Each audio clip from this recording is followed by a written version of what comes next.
ভাই সকলকে অনেক ধন্যবাদ জানাই।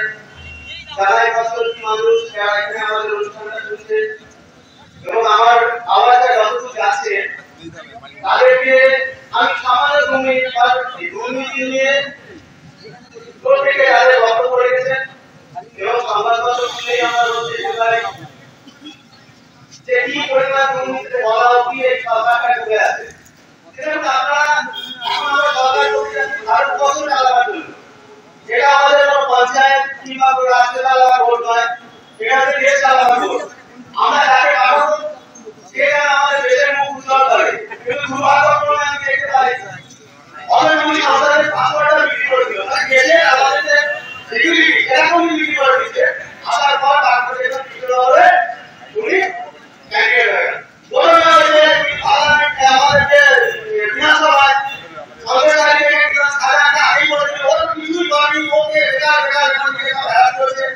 এটা কি সত্যি? সেই আছে পুলিশ লোকে অ্যারেস্ট করবে। আর মন্ত্রীর কথা যতই কম বলি ততই কম বলা যায়। এক্ষেত্রে আমাদের প্রবীণদের একটা গল্প বলে আমি একটা ছোট গল্প বলি। 2011 সাল তারা সাইডিকে দেখি এখন মুখ্যমন্ত্রী হয়েছে, বলে গঙ্গা বাড়ি কোথায় যাবো আগে বলে চলুন। তারপরে যে আবার গভর্নমেন্টকে জিজ্ঞেস করেছে যে আজকে বলছিলা বৃষ্টি হবে, কোনো না বৃষ্টি হবে না আমি জানি। তার খাইতে দেখে গঙ্গা বাড়ি গেলে তাদের বৃষ্টি হবে, বলে কি আমি বৃষ্টি আসলাম এটা তো যাবে না, আপনার ছেলে কিন্তু বলে দিদি বৃষ্টি হবে। তাহলে ছেলে সত্যি ভালো, পূজা মন্দির সত্যি ছেলে ভালো, সব ছেলেকে মন্দির করতে গেছে ছেলে ভালো করছে। ঠিক আছে, আমি তো এটা বলিনি যখন বৃষ্টি হয় তাহলে 1 ঘন্টা আগে আবার পার্লামেন্ট বলবে সেই মন্দিরে পাড়া মন্দির সেই একেবারে একটা পাড়া মন্দির তৈরি করছে। সে রাত মন্দির প্রত্যেকটা মন্দির হচ্ছে চুরি করতে গেলে মন্দির হচ্ছে চুরি করতে গেলে এটা আগে মারা হতে থাকতো। আর যদি 42টা যদি অর্ডার তৃণমূল সরকার পেল দিল্লিতে কি যাবে আমাদের সঙ্গে সরকার মধ্যে আপনাদের সমস্ত এলাকার ভোটার এলাকা আমার একান্ত নিবেদন ভোটটা নষ্ট করবে না। সিপিএম কে দিয়ে সরকার যাবে না, ওদের একটা ঐতিহাসিক ভুল সিদ্ধান্ত। আমরা সরকার যাবো না, এদেরকে ডাকিয়ে দেবো। দরকার নেই তাদেরকে যাবে দেবে, যে দরকার নেই কাকে দেবে, যে আমাদের দেশে এগিয়ে যাবে।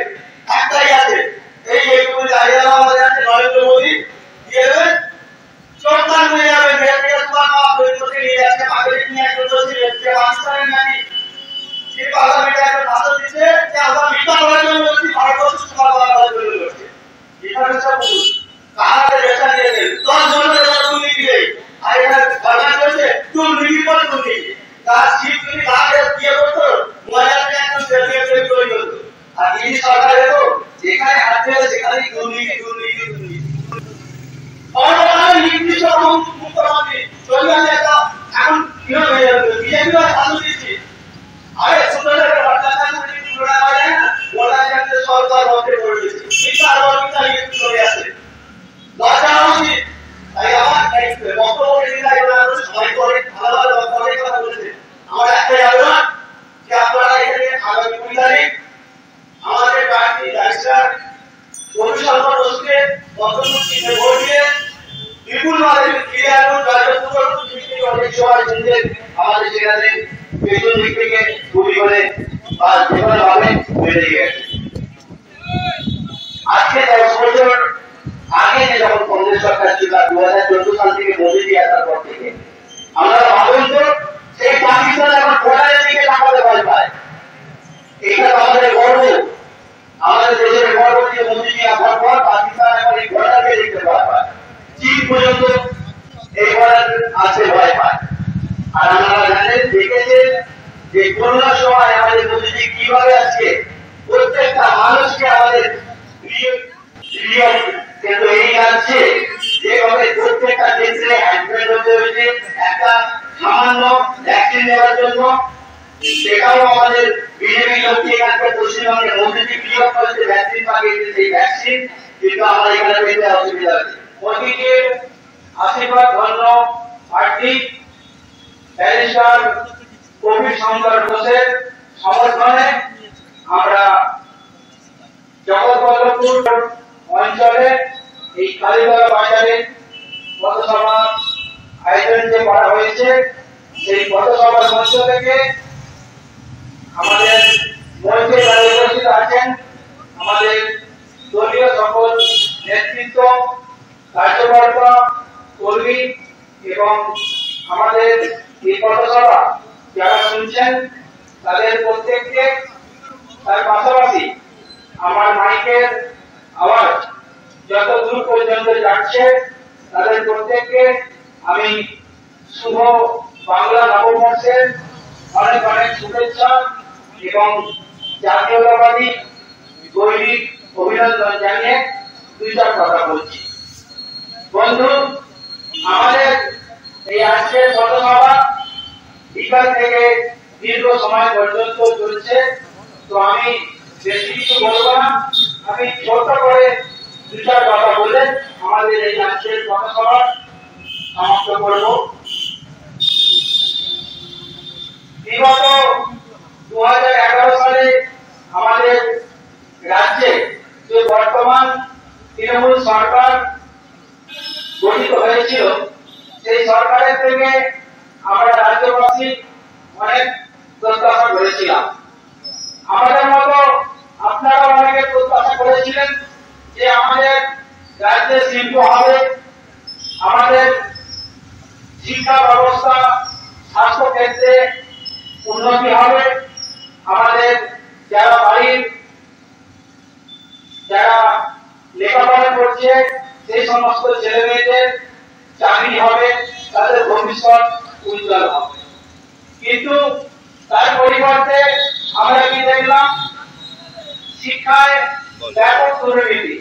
আপনারা দেখেছেন শিক্ষা ক্ষেত্রে কিভাবে এই বর্তমান তৃণমূল সরকারের আমলে নৈরাজ্য চলে আসছে। যে সমস্ত মেধাবী ছাত্রছাত্রীরা লেখাপড়া শিখে চাকরির পরীক্ষা দিচ্ছে, তাদের চাকরি না দিয়ে যারা অযোগ্য সেই সমস্ত চাকরি প্রার্থীদের থেকে লক্ষ লক্ষ টাকার বিনিময়ে আমাদের রাজ্যের বেকার যুবক যুবতীদের মেধা বিক্রি হয়েছে। আপনারা খাদ্য ব্যবস্থায় লক্ষ্য করুন, আমাদের বর্তমান যিনি খাদ্যমন্ত্রী জ্যোতিপ্রিয় মল্লিক আছেন, তিনি ইতিমধ্যেই জেলে গিয়েছেন। তো শিক্ষামন্ত্রী জেলে, খাদ্যমন্ত্রী জেলে, এদের অর্থের মন্ত্রিসভা জেলে, খাদ্য দপ্তরটা জেলে, শিক্ষা দপ্তর জেলে। তো আপনারা বিবেচনা করুন যে এই দুর্নীতিগ্রস্ত সরকারকে আপনারা ভোট দেবেন কি দেবেন না। আজকে প্রত্যেকটা ডিপার্টমেন্টে যেভাবে দুর্নীতি হয়েছে, মানুষ এই দুর্নীতি দেখে দেখে বিগত সত্য হয়ে গেছে। তাই আমরা ভারতীয় জনতা পার্টির পক্ষ থেকে আপনাদেরকে আবেদন করতে চাই, আগামী আসন্ন লোকসভা নির্বাচনে আমাদের শ্রীরামপুর লোকসভা কেন্দ্রের প্রার্থী আমাদের ব্যারিস্টার কবি শঙ্কর ঘোষকে আপনারা পদ্মফুল চিহ্নে প্রধানমন্ত্রী ভোট দিয়ে বিপুল ভোটে জয়যুক্ত করুন। আপনারা আমাদের প্রোগ্রাম এখন থেকে শুনছেন, তো আমরা আমাদের আজকের এই প্রোগ্রাম আর বেশি কম চালাবো না। তো আমরা আমাদের প্রত্যেককে আমরা ভারতীয় জনতা পার্টির পক্ষ থেকে আবেদন জানাচ্ছি, আপনারা আগামী 20 মে সোমবার আমাদের প্রার্থী ব্যারিস্টার কবি শঙ্কর ঘোষকে পদ্মফুল চিহ্নে ভোট দিয়ে বিপুল ভোটে জয়ী করবেন। এই আশা রেখে আমরা আমাদের আজকের এই নির্বাচনী পথসভা এখানে সমাপ্ত করেছি। সকলে ভালো থাকবেন, সুস্থ থাকবেন। বন্দে